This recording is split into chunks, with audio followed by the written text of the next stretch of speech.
Friends, welcome back to Sai Surya cooking channel. ఈరోజు పెసరపప్పు గోంగూర curry చేసుకుందామండి. వర్షాలు కూడా పడుతున్నాయి, కొంచెం పుల్ల పుల్లగా తింటే బాగుంటుంది కదా. సో అందుకని నేను గోంగూర వాటర్లో వేసి పెట్టుకున్నాను. ఒక చూడండి, ఇంత కూర వేసుకోండి, పుల్లగా బాగుంటుంది. పెసరపప్పు గోంగూర చేసుకుందాం ఈరోజు. ముందుగా ఇది కుక్కర్లో వేసి కడుక్కుందాము. ఓకేనండి, కడుక్కొని మనం పప్పుకి సరిపడా కొద్దిగా వాటర్ పోసుకొని ఉంచుకున్నాను. ఇప్పుడు మనం ఈ ఆనియన్స్ కూడా కట్ చేసి అందులో వేసుకున్నాను.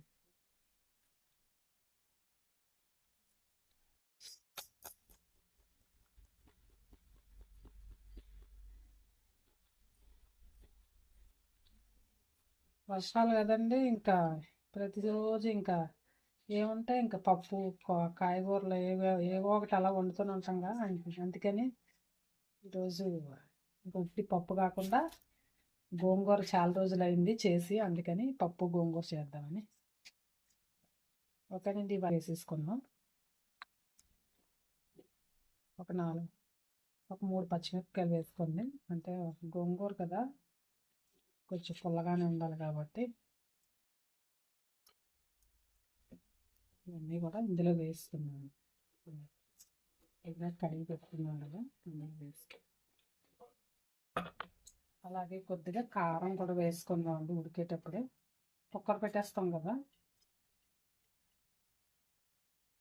ఒక 1.5 స్పూన్ కారం వేసుకోండి.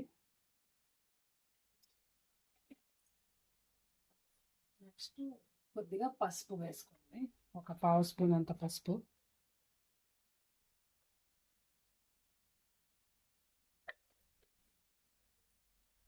అలాగే నేను ఆల్రెడీ ఒక 1 టైం కడిగి పెట్టుకున్నానండి గోంగూరని. మళ్ళీ కొద్దిగా వాటర్ పోసుకున్నాను. ఈ కడిగి పెట్టుకున్న గోంగూరను కూడా ఇందులో వేసేసుకోండి.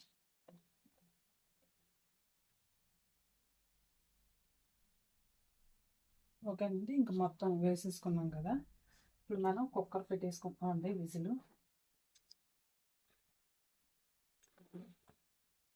ఒక 3-4 విజిల్స్ వచ్చే వరకు ఉంచుకుందాం అండి. స్టవ్ వెలిగించుకొని కుక్కర్ పెట్టేసుకుందాం అండి. 3 లేదా 4 విజిల్స్ వస్తే మనకి పప్పు బాగా మెత్తగా ఉడికిపోతుంది.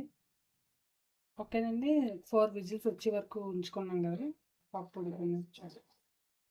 మన పప్పు గోంగూర రెండు కూడా జస్ట్ ఇలా గరిటతో కానీ పప్పు గుత్తి ఉంటుంది కదండి, దాంతోనైనా అన్న మెత్తగా కలిసిపోద్ది. గోంగూర కూడా చాలా మెత్తగా ఉడికిపోయిందండి. ఇప్పుడు మనం పోపు పెట్టేసుకున్నాం దీన్ని. ఓకేనండి, మొత్తం మనం గోంగూర అంతా కూడా ఇలా గరిటతో కొంచెం ఎలా అంటే మొత్తం మెత్తగా మ్యాష్ అయిపోద్ది. ఇప్పుడు మనం దీన్ని పోపు పెట్టేసుకుందామండి. కావాలనుకుంటే ఎక్కువే వేసుకోవచ్చు, చెప్పాను కదండి. మరీ అంత ఎక్కువగా కాకుండా నేను మీడియంలో వేసాను. ఓకేనండి, పోపుకి సరిపడా ఆయిల్ మనం పెట్టుకుందాం. నేను 1.5 స్పూన్ వేసుకున్నానండి. మనం పప్పు తాలింపుకి ఆవాలు, జీలకర్ర, అలాగే ఎండుమిరపకాయలు ఇవన్నీ కూడా వేసుకుందాం. నెక్స్ట్ కొద్దిగా ఇంగు కూడా వేసుకుందాం అండి.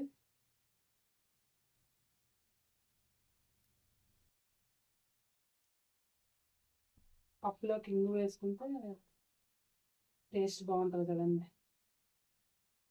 అలాగే కొద్దిగా అల్లం వెల్లుల్లిపాయ పేస్ట్ వేసుకుందాం అండి. వెల్లుల్లిపాయలు అంటే అయిపోయాయండి, సో అందుకని నేను ఈ పేస్ట్ వేసేస్తున్నాను.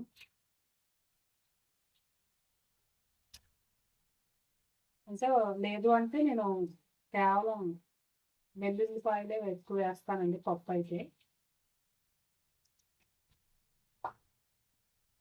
వెల్లుల్లి రెబ్బలు ఎక్కువ వేసుకుంటే పప్పు ఫ్లేవర్ టేస్ట్ బాగుంటుంది కదా. అలాగే కొద్దిగా కరివేపాకు వేసుకుందాం.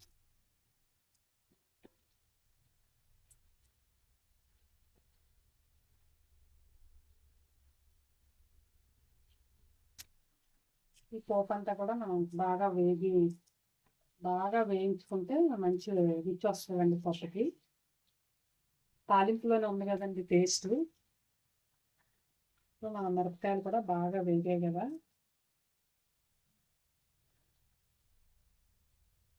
తాలింపు మొత్తం బాగా వేగిన తర్వాత ఇప్పుడు మనం ముందుగా స్టవ్ అదేనండి పప్పు తీసుకున్నాం కదా, పప్పులో వేసేసుకున్నాం.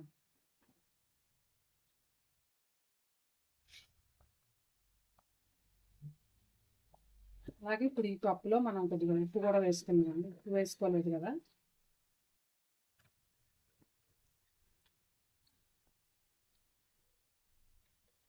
పప్పు గోంగూర కదండి, కొంచెం ఉప్పు ఎక్కువే పడుతుంది, చూసి వేసుకోండి. అంటే గోంగూర పులుపుగా ఉంటుంది కదా, నేను రుచికి సరిపడంతా చూసి వేసుకోండి. ఓకేనండి. రుచికి సరిపడ ఉప్పు కూడా వేసుకున్నాం కదా, మొత్తం కలిపేసుకుందాం అండి. దీన్ని ఒక డిష్లో తీసుకుందాం. దానికి పప్పు రెడీ అయిపోయింది, పప్పు గోంగూర రెడీ అయిపోయిందండి. ఓకేనండి, ఎంతో రుచికరమైన పప్పు గోంగూర రెడీ అయిపోయింది.